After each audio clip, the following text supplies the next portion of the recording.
I stayed at an Airbnb about 3 years ago. There was no occasion, it was more of just a weekend getaway to spend some time off from work. The Airbnb was a cabin 4 hours away from my hometown. The cabin looked like it was mostly isolated, only having 3 or 4 other cabins within a mile of it, and the woods were right in the backyard. This was just what I was looking for, and I was super excited. When I arrived early in the morning, I explored the property and messed around with some of the cool features. In the afternoon, I sat outside on the back patio in one of those swinging chairs, and as I was looking out into the distance, I saw a man walking in the woods. He looked like a regular guy from what I could see, and I figured he was probably staying in one of those other cabins. He walked deeper into the woods until I couldn't see him anymore, and I continued enjoying the nature. I want to say I stayed out there for almost an hour before going inside and making dinner, then sitting down to watch a movie at the end of the night. During this movie, the doorbell rang. I didn't even know the cabin had a doorbell, but regardless, I went up and answered the front door. A man standing on the porch, and I recognized him as the guy I'd seen earlier in the woods. How can I help you? The man smiled wide and said he'd been lost for a few hours and needed help getting back to his cabin. I paused for a second, knowing there was something strange about this guy, but I couldn't quite figure out what it was. Yeah, let me get my phone and you can search the address. I closed the door and went over to the couch, picking up my phone and going back. But when I opened the door, he was gone. He wasn't anywhere on my porch or in the front yard. I stood in the doorway for a second, then closed it and went back to the couch. I knew something was off about that guy, but this just didn't really make any sense. I stayed cautious for a while, but eventually I went to bed. I slept surprisingly well, and in the morning, I got up and went outside on the back porch to drink my coffee. But just 10 minutes later, I saw something I didn't expect to see. That man from yesterday was walking in the woods in the same place he was before, seemingly walking on the same path. One thing I knew for sure now was that he definitely wasn't lost, but then why did he come up to my cabin? I went back inside after seeing that and called one of my friends to tell them about this weird situation. It made me feel better to talk it over and have someone else be confused with me, but as we talked, I heard something that almost gave me a heart attack. The doorbell. I quickly whispered to my friend what was happening, and I left the phone call going while I answered the door. Do you need something? I asked. The man smiled and repeated the same thing he said yesterday about being lost and needing help. I looked at him with an annoyed and confused face. Then he spoke again. Can you get your phone and search for the address? My whole body went cold when he said that. I slammed the door shut and updated my friend, who told me I needed to get out of there right away. I agreed, hurrying to pack all of my bags. I checked the peephole to make sure the guy had left before I went out to my car. After shoving my bags in the back seat, I got in and started backing out. As I did, the man appeared in the front window, standing inside the house, and watched me drive away. When I got home, I contacted the Airbnb owner and let them know about this crazy guy who broke into his rental. His response was very short, and he didn't even seem worried about it at all. He just apologized for me disliking my stay. I don't know what he was trying to do, but it had my head spinning the whole time. Even now, I still don't know what his plan was, but seeing him standing in the window inside the house just 30 seconds after I left was the most horrifying and creepy thing I'd ever seen.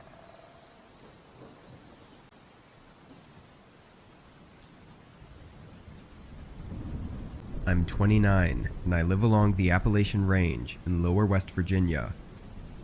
I've been going backpacking and camping for years, exploring different trails all around the nearby mountains.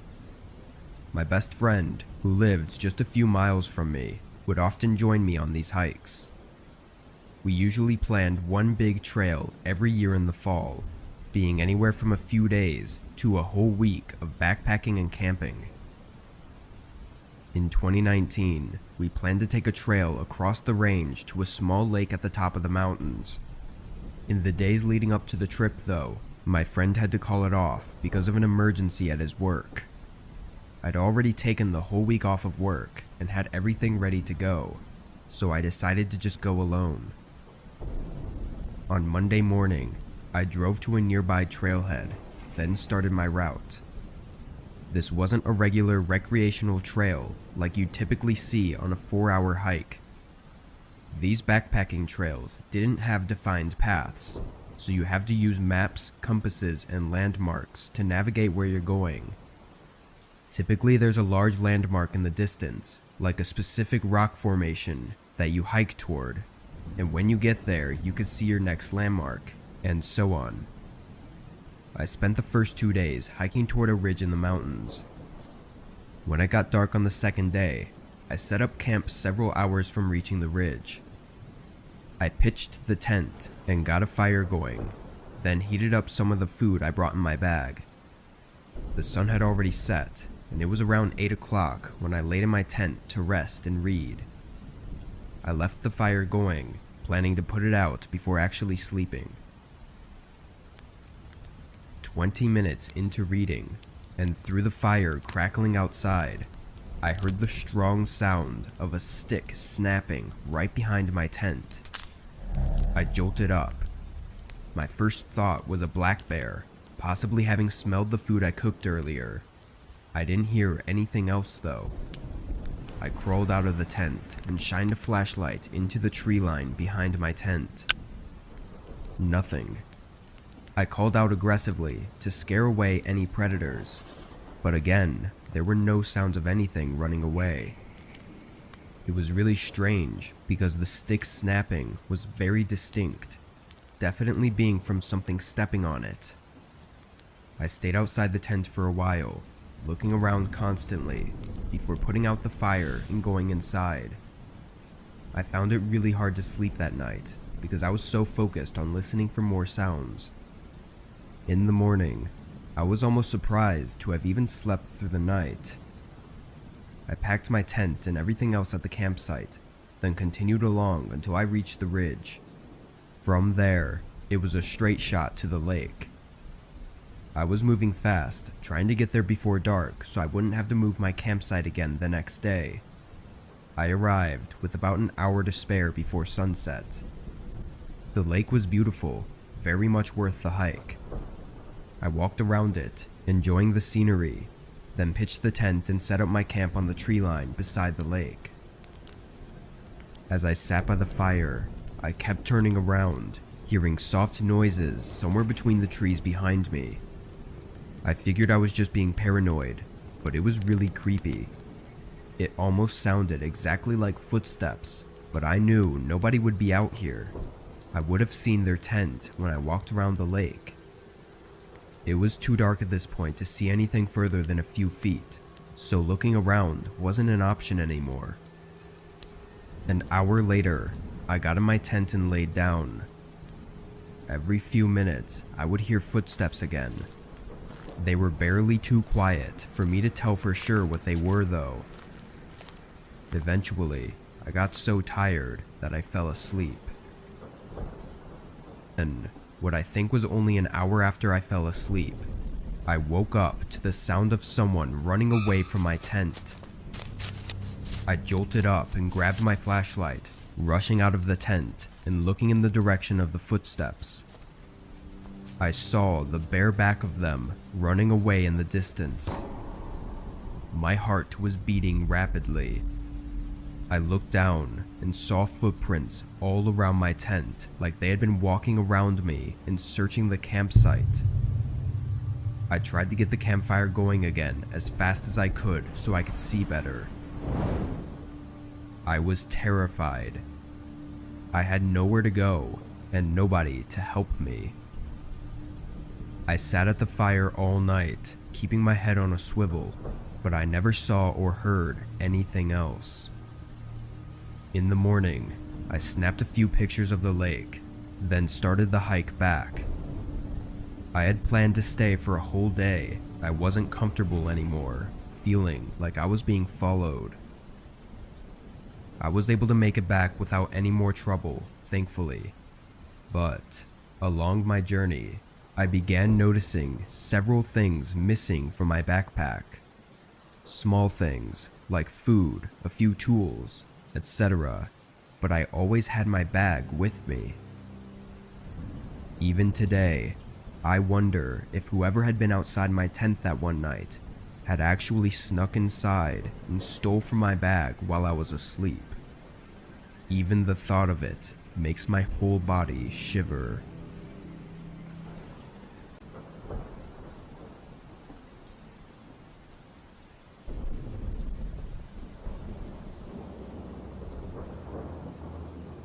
My roommate was out of the house for the week, so I had the place to myself. It was spring break, so my college classes were out too. I had no plans, and really nothing I needed to do. On Monday, I was basically trapped inside due to a huge storm blowing through our city. This was common around this time of year, but it still always seems worse every time it happens. The trees looked like they were gonna blow away, and the house would shake and creak non-stop. Knowing I wouldn't be able to sleep, I decided to just stay up. I turned on the Xbox and started up one of my video games.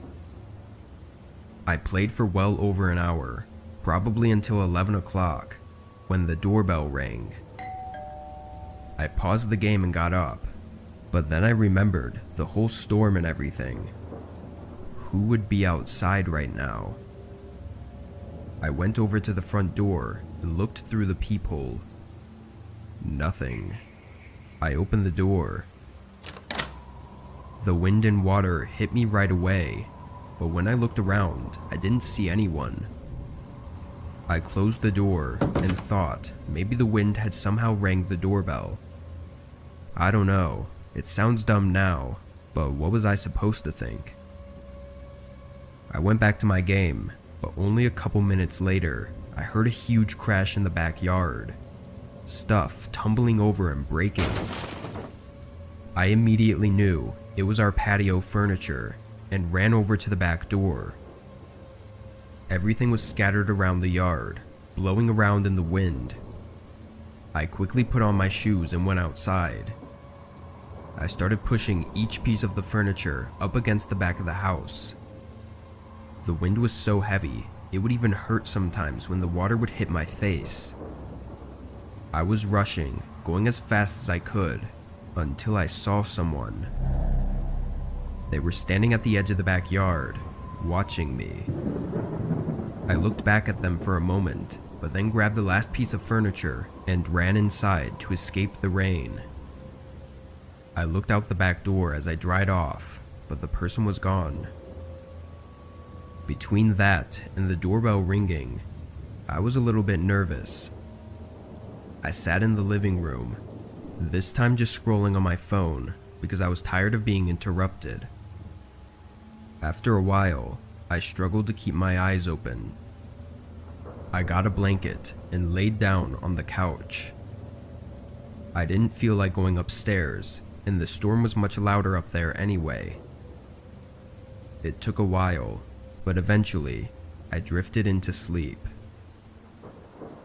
A few hours later, still well into the night, I woke up from a sudden burst of heavy wind outside, shaking the house. I pulled the blanket to the side and sat up, moving my feet to the floor as I prepared to go check if the furniture outside was still there. But just when my feet touched the floor, they were soaked. It woke me up immediately. I looked down and saw a puddle on the ground right next to the couch. Then I saw another and another, leading in a line across the floor. Inside the puddles were faint, muddy shoe prints. I stood up and ran to the corner of the room, heart beating rapidly in my chest. After a minute of hearing nothing but the wind outside, I slowly followed the shoe prints. They led all throughout the house, upstairs and downstairs, but I could clearly tell that they entered through the back door, which I had stupidly forgotten to lock in the rush of getting out of the rain. I locked it and pulled my phone out to call 911, but then the thought crept into my mind, what if they're still inside? I stayed quiet and moved into the corner of the house where I felt the most hidden, then called. I waited in silence for them to arrive. When they did, they took a look around, seeing everything I saw, but nothing more. They told me it seemed like a personal attack though, because nothing was missing and they were clearly focused on my house in particular. However, they walked right up to me while I was sleeping and seemingly did nothing but watch me, which is super creepy, but doesn't make much sense. If they wanted to do something to me, they would've at that moment. After some thought, this had led me to believe that whoever it was had actually come for my roommate. They saw me, then looked around the whole house, and then left, doing absolutely nothing. So if this was a personal attack, and my roommate was there, I think things may have gone a lot worse than they had.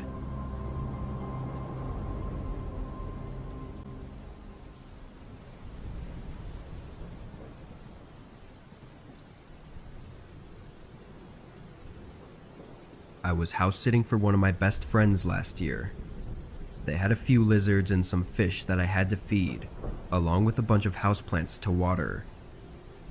They were on a 2-week-long business trip, so I agreed to take care of everything while they were away. Their house was a lot nicer than my apartment too, so I was glad to do it. The first week went by, and it was great. It felt kind of like being in an Airbnb.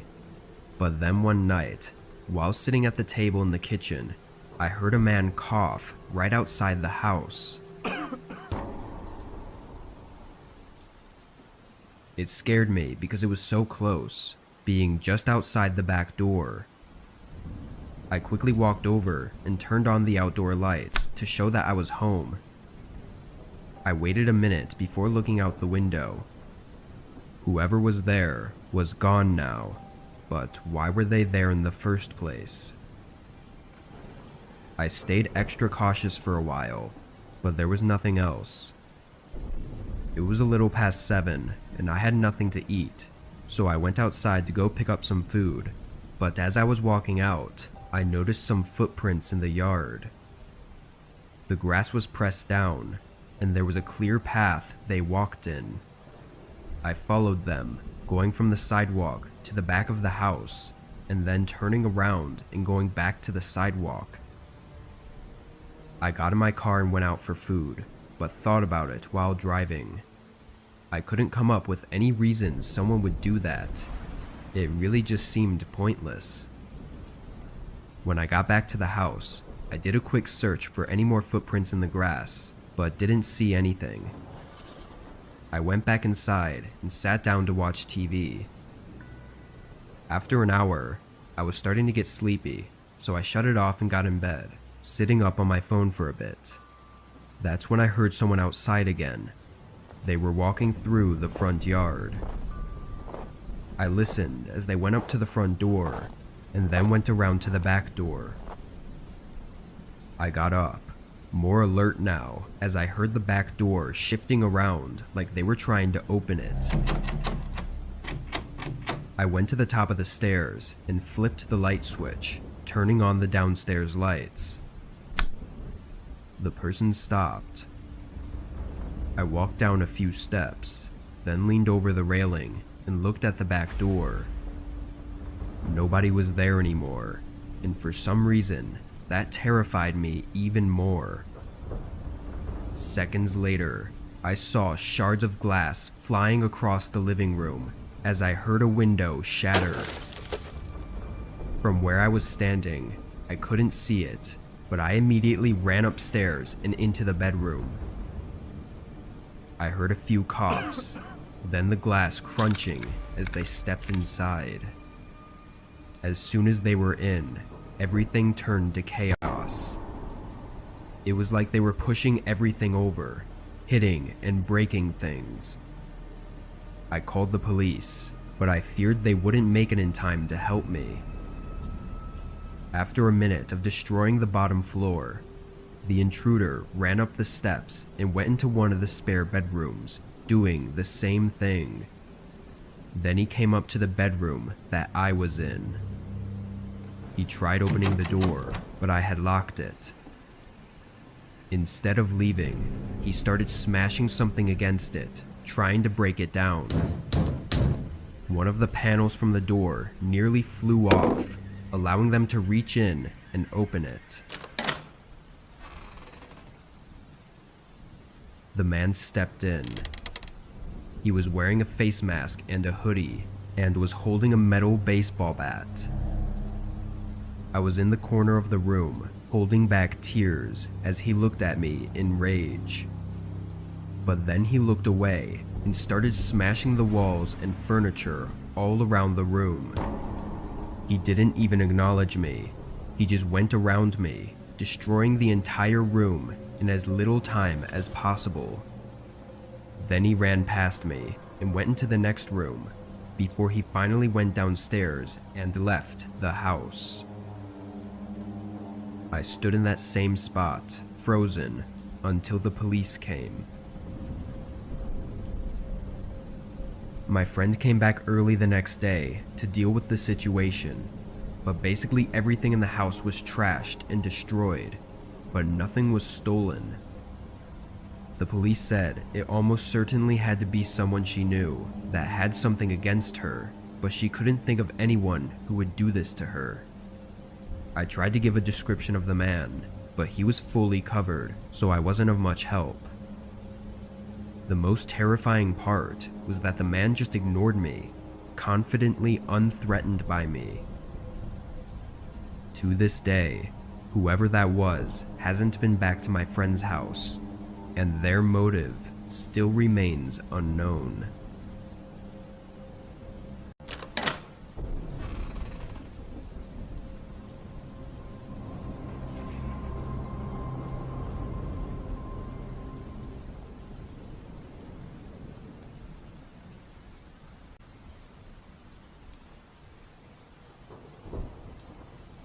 This happened to me last year.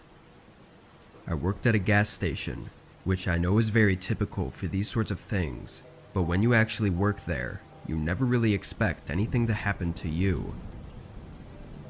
This night, it was raining outside. Not too heavily, but enough to make it uncomfortable to be outside without any sort of covering. In weather like this, there's a lot less people coming into the convenience store to grab snacks or pay for gas with cash, so my job is to just be there. I'd occasionally walk around the store to stretch my legs and stay awake, but I'd spend most of my time on my phone. As I was looking through my social media feeds, I suddenly heard a strange noise coming from outside.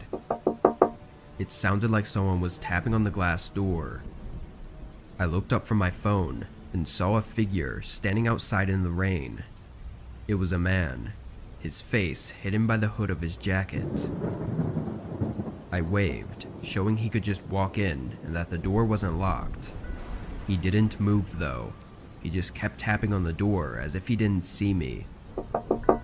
I walked over and pulled the door open, greeting him. He didn't look at me, but walked right past me and over to the counter. It was almost comical in my head how oblivious this guy was. I went back around the counter and the man asked for a pack of cigarettes, then paid with cash. He walked out, and that's when I looked out the window and noticed there were no cars in the parking section or by the gas pumps. The man walked off until he reached the road, then continued walking along the shoulder, through the rain like it was nothing. I would have been a lot less confused if he had bought a gas container or something, assuming his car ran out down the road or even broke down, but he just got a pack of smokes and left. With nothing better to do, that's all I thought about over the next hour. It was just such an odd thing. I came to no further sensible conclusions though, and ended up stocking some items to continue passing the time. While doing so, I heard someone tapping on the door again. I walked around the aisle and saw that same man standing outside. I walked over and opened the door. Are you alright?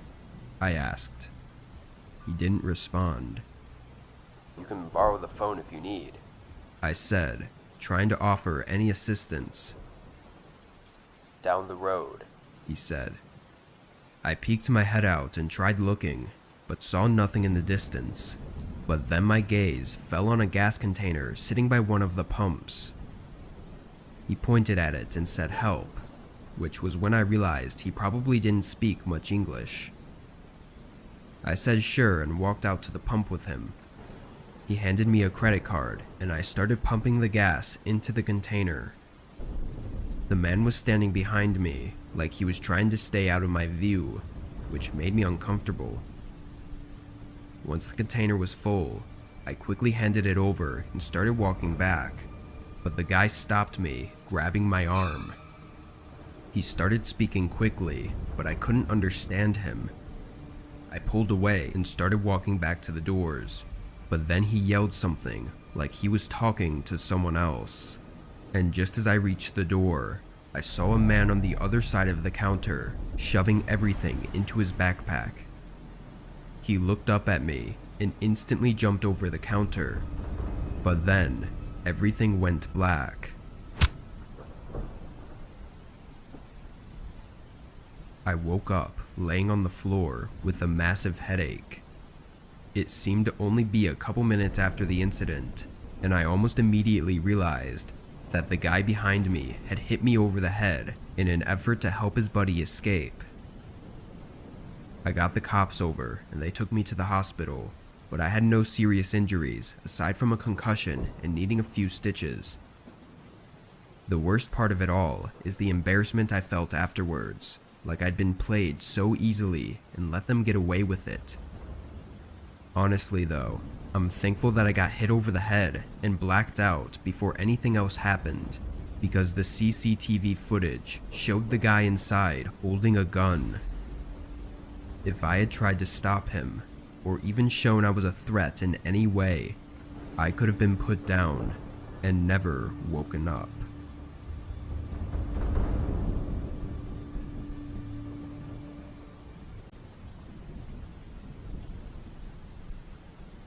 I'm a 31-year-old female, and this happened when I was 29, back in 2020. My friend, let's call her Stacy, told me that she had a friend, who I'll call Brienne, that needed a dog sitter because Brienne and her husband were going on a vacation to California. Stacy knew I dog sat on an app called Rover, which is an app where you house sit random strangers' dogs, walk them, you name it. I thought it was the perfect opportunity since I was in need of some cash. $200 to dog sit for 5 days. Why not, right? Brienne showed me around her house a week before I dog sat, while also letting me meet her huge husky named Bear.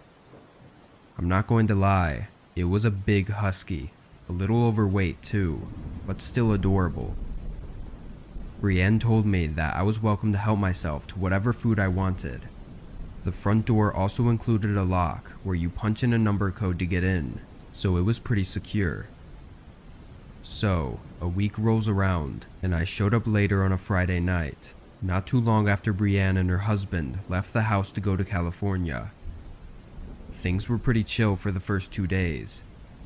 I was at work for most of the afternoon, went to feed the dog on my break, came back later at night, and would take Bear for rides in my car.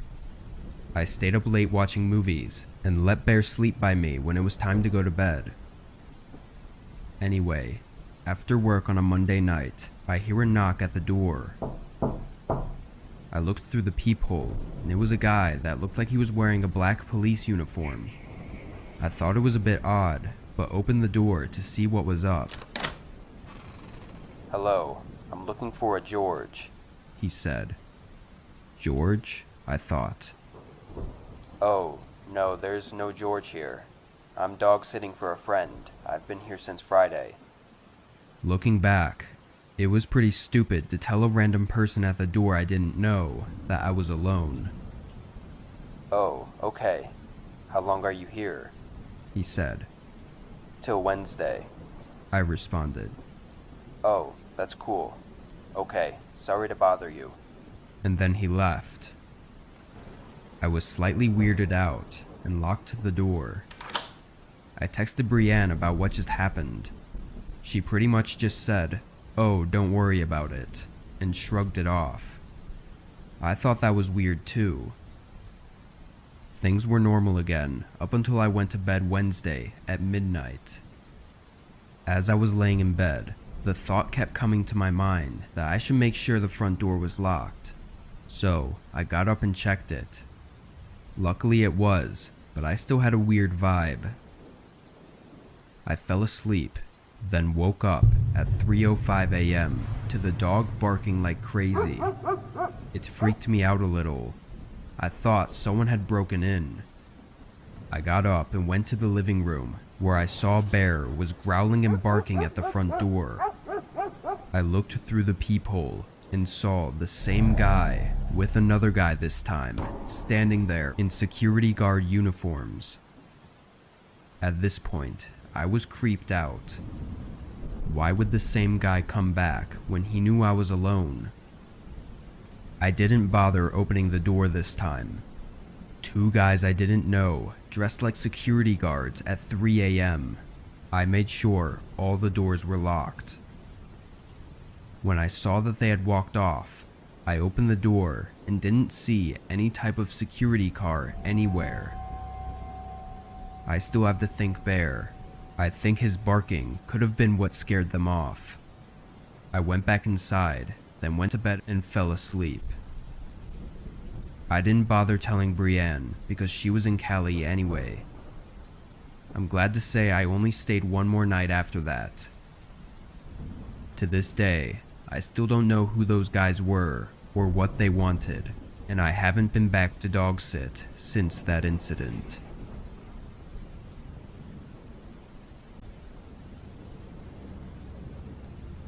Last year, I went on a long 10-day road trip. It wasn't to any single place. I just drove in a big loop, stopping at 5 or 6 different cities. I actually didn't book any hotels in advance because I wasn't sure exactly how long I would spend in each city, or where I would want to take breaks during the drive, so I was relying on hotels allowing walk-ins. The first 5 nights I was able to find decent hotels on the course of my drives, but the 6th night I ran into some issues. I was driving between cities and felt my eyes getting heavy around 11 p.m. I wanted to keep going and get to the next major city and then sleep in a parking lot or something, but there was no way I could make it when I was so sleepy already. I pulled over and contacted a few big-name hotels that were on the way, but none of them were accepting walk-ins at the time. I was getting nervous, thinking I might have to park on the side of the road and sleep, which was obviously dangerous, but then I saw a sign for a hotel 10 miles ahead. I drove until I reached the building, then parked by the front. The hotel was small, looking more like a motel, being a single story with a bunch of rooms. There were a few other cars in the parking lot, but it was mostly empty. I got out and went up to the reception desk, asking the woman there if I could have a room. Luckily they had one available, and she gave me a key card. I got my bag from the car and brought it to the room. It was really outdated, but for the price it wasn't all that bad. But only a minute after I went inside, there was a knock at the door. I walked over and opened it a crack, just to see who it was. There was a man, mumbling something to himself, and right when he saw the door open, he pushed into it, trying to force himself into the room while still talking to himself. I put my arm out and stopped him, preventing the man from fully entering. He stopped talking and looked up at me as I told him to leave. After a second, he turned around and walked away. I made sure he actually left, then locked the door. It was really weird, but I didn't feel too threatened because I was sure it was just some crackhead who was lost. I stayed up another 15 minutes, then fell asleep. A couple hours into the night, I woke up to a knock on the door. I was immediately irritated, knowing it had to be that man from earlier. Having learned my lesson, I put the chain bolt on the door before cracking it open. It was a good thing I did, because the second I unlocked the door, the man rammed into it. He started yelling random sentences that made no sense. I backed up right away and called 911. The man didn't let up though. He continued slamming into the door, trying to break in. A minute into the chaos, the man shoved a knife between the door and tried cutting the chain. There was no way it could cut it, but it definitely horrified me to know that he had a knife with him. The yelling, banging, and cutting went on for several minutes before it went quiet. Police showed up a while later, but the man was gone. I don't know what was wrong with him, or why he wanted to get inside my room so bad, but he definitely had some bad intentions. It may have just been because he was drugged up, but breaking into someone's room with a knife is horrifying. All it takes is one wrong move, like answering a door or leaving it unlocked, for someone like him to take advantage. I don't think he had something against me personally, but I still have this feeling sometimes, like I'm being watched.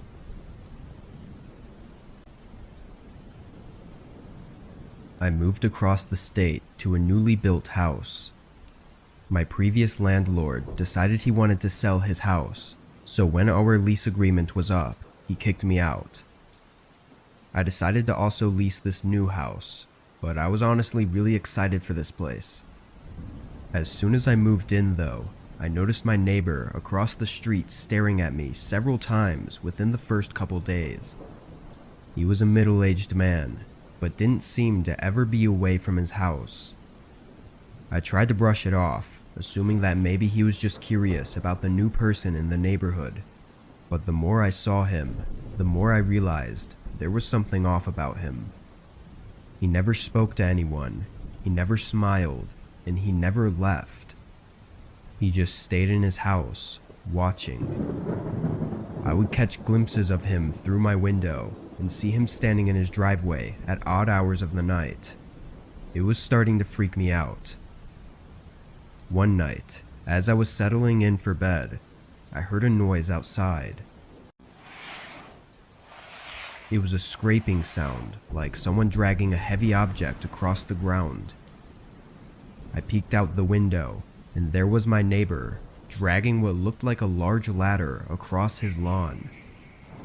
It was really late. I had no idea why he would be needing to do any work on his house at this time. I tried to tell myself that I was just being paranoid because I was in a new place surrounded by new people, but I couldn't shake the feeling that something wasn't right about my neighbor. I tried to calm myself and eventually fell asleep. The next morning, I saw him outside again. This time, he was standing at the end of my driveway, staring at me through my window. I pulled the curtain shut and I tried to ignore him, but the feeling of him watching me gave me chills. I didn't like that he was by my driveway either, so I quickly got into my car and pulled out of the garage. He was back in his yard by then, but he watched me as I drove away. Things grew a lot worse from here. One night, as I laid in bed, I could clearly hear someone walking in the grass in my backyard, which was fenced in. I got up and looked out the window, but the footsteps stopped, I waited in my bed for probably 30 minutes, but I didn't hear any more footsteps. I got up and checked the window one more time to be safe, and far back in the yard was a figure. It was hard to make them out because it was so dark, but there was definitely someone standing there, watching me. I backed away and called the police, but the man had left before they arrived. I told them all about my creepy neighbor, but they told me there was no evidence of any wrongdoing and that my neighbor had never been in trouble with the law. I was basically on my own unless something more serious actually happened. I started to take precautions, locking my doors and windows and avoiding being outside as much as possible. Even then, I didn't feel much safer. I'd been at the new house for almost 2 weeks at this point, and even thought about breaking my lease agreement. Then something happened. I got home from work late and pretty much went straight to bed, but in the middle of the night, I woke up to the sound of something thud against the side of the house. It sounded like it was right up against the wall outside my bedroom though, which was on the second-story floor of my house. I slowly got out of bed, heart racing in my chest, and pulled the curtains back from my window. I jumped back and screamed, seeing my neighbor's face staring at me from just inches away from my window. He was standing on a ladder, trying to look into my bedroom. He quickly climbed down and ran away. I called the police again, and just a few minutes later, they caught him trying to get the ladder down. While he didn't admit to what he was doing, it was very obvious. In the following days, one of my neighbors came by and explained that they had some weird encounters with that neighbor guy as well. They said they saw him looking through their windows as they were coming home from work one day. Part of me wonders if they could have prevented this whole thing from happening to me if they had just reported the guy. But either way, it's over now.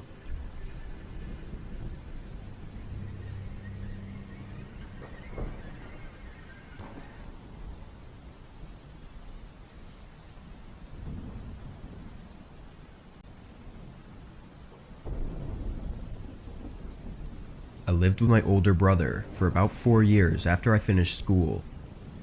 We shared rent on an apartment together since neither of us could afford anything on our own.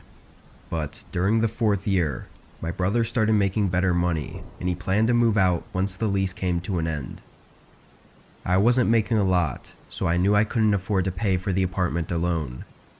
I looked around online for a roommate for a few months, but decided to just move out as well and find a cheaper place. I searched up until the last month of our lease at the apartment. My brother had basically moved everything out already, and there was a lot of pressure on me to find somewhere quick, but with my extremely low budget, it wasn't easy. Eventually though, I stumbled across a listing posted by a homeowner renting out a room in their house. The man's name was Evan. I sent him a text to let him know I was interested, then kept searching. A few minutes later, he responded. We scheduled a time to call later in the day, and when we did, he explained all the details. He said he lived alone in the house and was renting out his spare bedroom, but I'd be able to use all the other rooms in the house too. It sounded great to me, so I agreed to it, and a couple weeks later, I tossed everything in a U-Haul and drove down to the house. Between this time, we'd been texting and calling, and he sent me a bunch of pictures of the house, but I hadn't had the chance to view it in person yet. I got there around noon, parking in the driveway. The house was definitely small, but it looked nice from the outside. Evan was standing in the garage, waving me over. He gave me a quick tour, then helped me unload all of my stuff into my room. Evan seemed like a regular man in his mid-30s, which was almost 10 years older than me, but I didn't really mind. He didn't hold conversations very well though, and was somewhat shy. Anyway, we finished moving everything inside, and I dropped the U-Haul off. I Ubered back to the house, and by then it was almost 8 p.m., and I was really tired. Evan was on the couch watching TV, so I told him I was going to bed early and I went to my room. All in all, it seemed like a decent place and I was happy with it. I unpacked some more, then set up my bed. And by 9 o'clock, I was finally ready to sleep. I walked over to my door to lock it and turn off the lights, but as I reached my hand out, I saw the knob on the door was empty, as in, there was no lock on it. Confused, I opened the door. The lock was on the outside of the door. I stepped into the living room and asked Evan why the bedroom door locked from the outside. He looked confused and said he never noticed that, but he would switch it around tomorrow. I shrugged and said okay, then went back to my room. I was tired and not too worried about it, but it was definitely an odd find. I got in bed and fell asleep. In the middle of the night, I woke up. I heard someone moving around in the kitchen, which I assumed was just Evan getting water or something, so I closed my eyes again. A minute later, I heard him walking back down the hallway, but as he was passing my room, he stopped. I opened my eyes and looked at the door. He was standing out there quietly for maybe 15 seconds before I heard a click. He locked my door. My stomach dropped and I felt my face go cold as Evan walked down to his room. As soon as I heard his bedroom door shut, I got up quietly and went over to the door. I tried the handle and it wouldn't budge. I stood in shock for a few seconds, coming to reality that this man I just met has now locked me in a room. My fear started to turn into anger. I called out for Evan, telling him to open the door. It only took a second before I heard Evan run out of his room and over to my door. I heard him place his hand on the door, but he paused for a few seconds before he unlocked it. I swung the door open right away.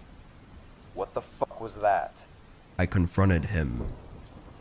Evan was stumbling words out, saying he just wanted to make sure he was safe because he didn't know me. I understood that concern, but locking someone in a room was not a smart way to go about it. I told him that I was going to pack up and leave in the morning, and I stayed up all night on the couch in the living room, waiting for the U-Haul store to open. At 9 o'clock, I looked into the hallway, seeing Evan's bedroom door was still closed, hopefully meaning he was still asleep. Then I drove straight there and drove the U-Haul back to the house. When I went inside though, Evan's bedroom door was open. Evan? I called out. I walked over to his room and peeked my head inside. His room was empty. I moved my eyes around the room in disbelief.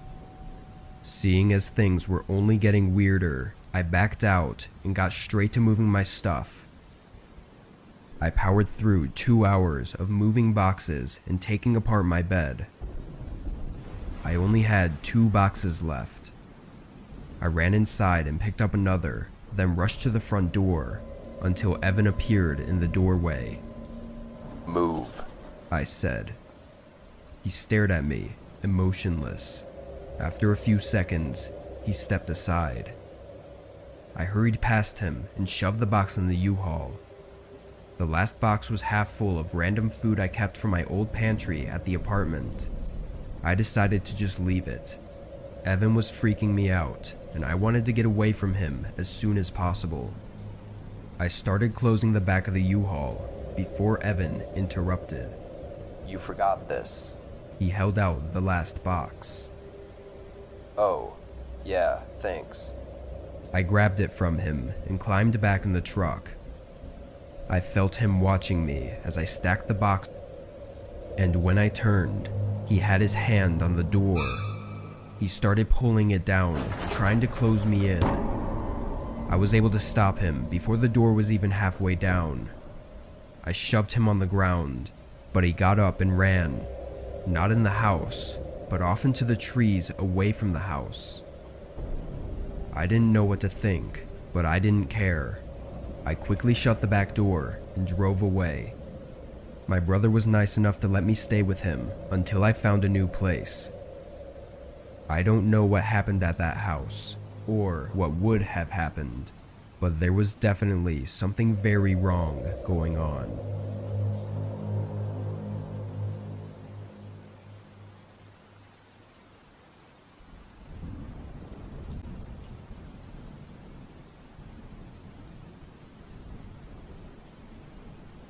I'm a receptionist at a local hotel, and most of my shifts are overnight.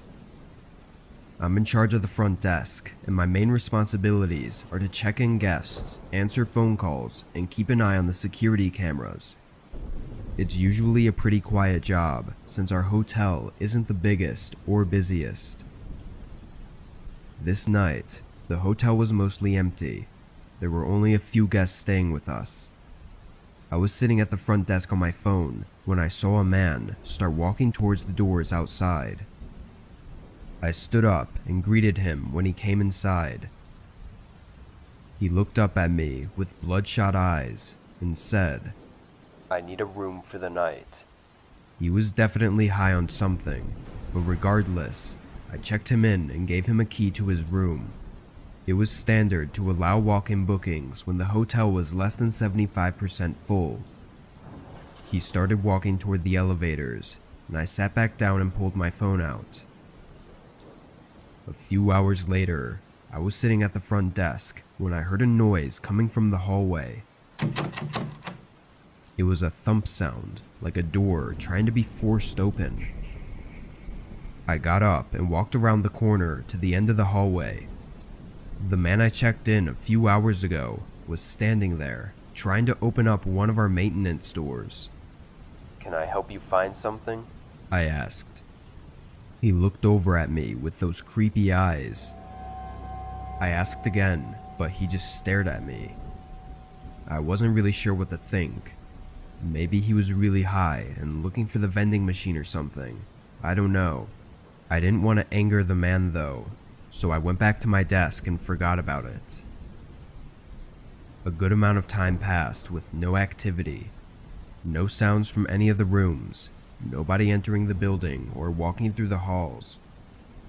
It was around 3 in the morning, and I did a small walk around the bottom floor just to keep myself awake and busy. As I got to the hallway by the front desk though, I heard a very sudden, loud banging coming from one of the rooms. I stopped and listened for a moment, then went up the stairs to the second floor, where I thought it came from. It was very quiet now, which made me somewhat nervous. I walked down the hall, hearing nothing, but when I reached the end, one of the room's doors was open. I listened again for a second, before lightly knocking. Nobody responded. I cautiously peeked inside, unsure of what to expect. It seemed empty.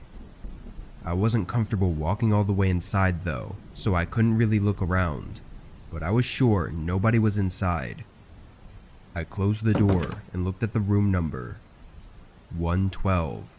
That was the room I'd given to the man. I never saw him exit the building though.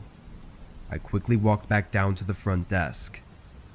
I looked at all the security cameras we had in the lobby and outside the building, but the man didn't turn up. I jumped. It was the hotel phone. One of the rooms was calling. I picked it up. "Hello, how can I help you?" There was a woman on the line, telling me about some man knocking on her door in the middle of the night. I apologized and assured her I would take care of it. I hung up and took a deep breath. I was getting really nervous now. I walked around the desk, but then again, the phone started ringing. It was someone else from a different room this time, saying he had the same experience as the other woman, someone knocking at his door in the middle of the night. I called the police right away. I stood by the front doors until they arrived, just in case I needed a quick escape. Luckily they came before anything happened, but they didn't find the man. Instead, they found a broken window in his room, where he likely jumped out of, It was on the second story though, so I'm not sure how he managed to get away without some major injuries. Later, while the police were still searching, they got a report that the car he used to pay for the room was stolen. It's unclear what the man intended to do or why he was knocking on people's doors. I'm thankful none of them opened their doors though, because this case could have been much worse if they had.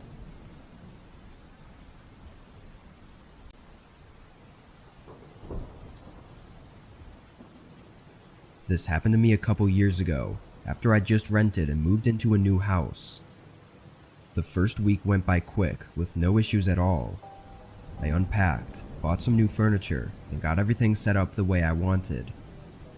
The main reason I moved there was because I got a work from home job, so having a quiet place to work was important.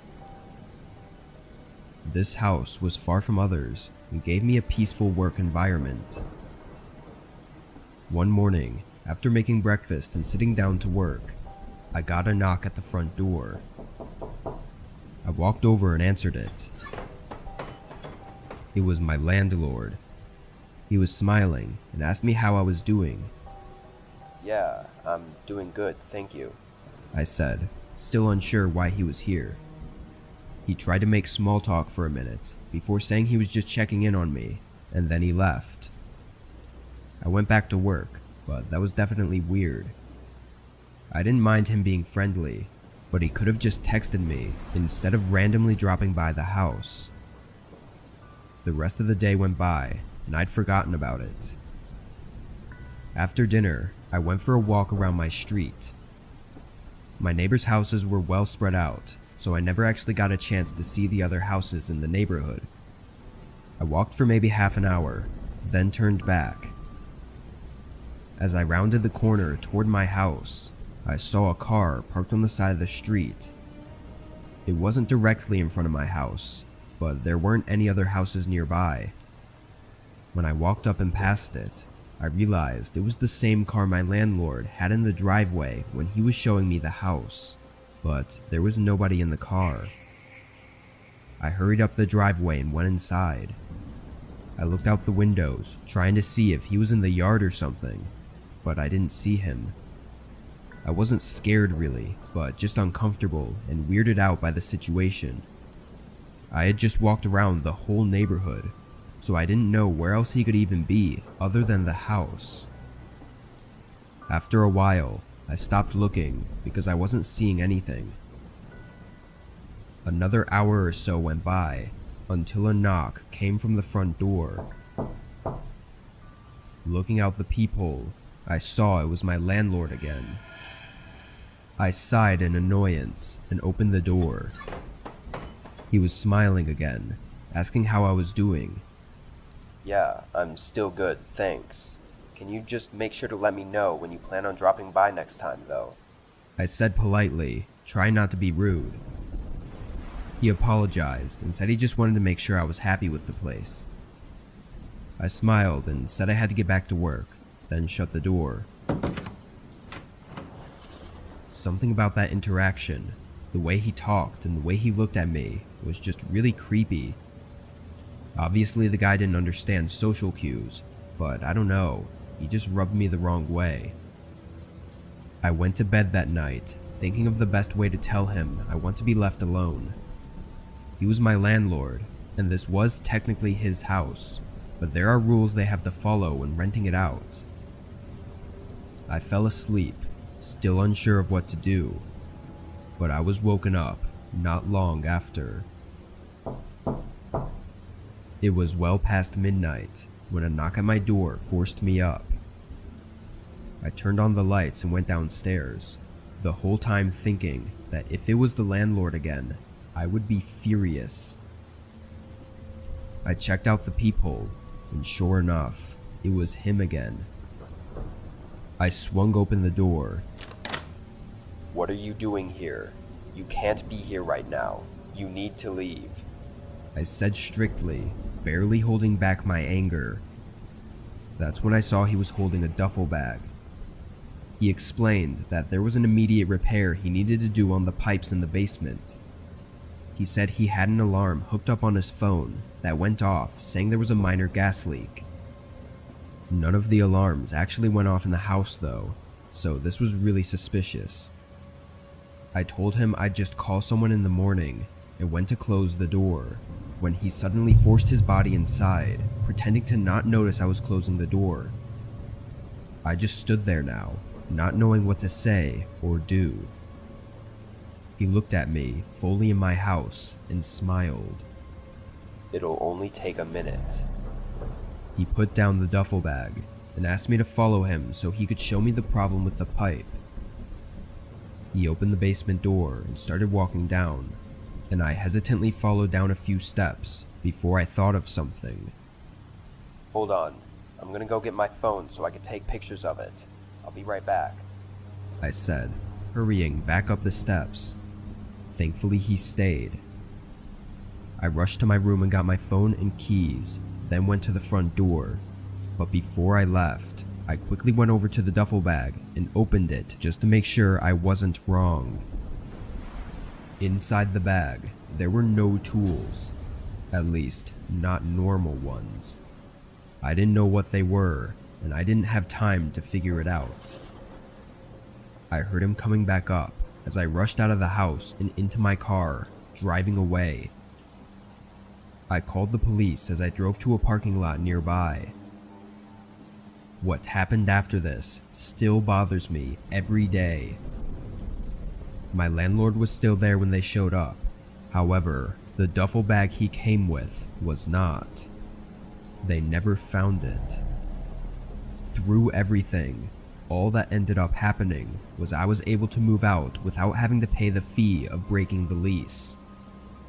Him showing up randomly and being creepy, or even inviting himself in, wasn't enough to do anything. I of course took the deal though, moving out right away.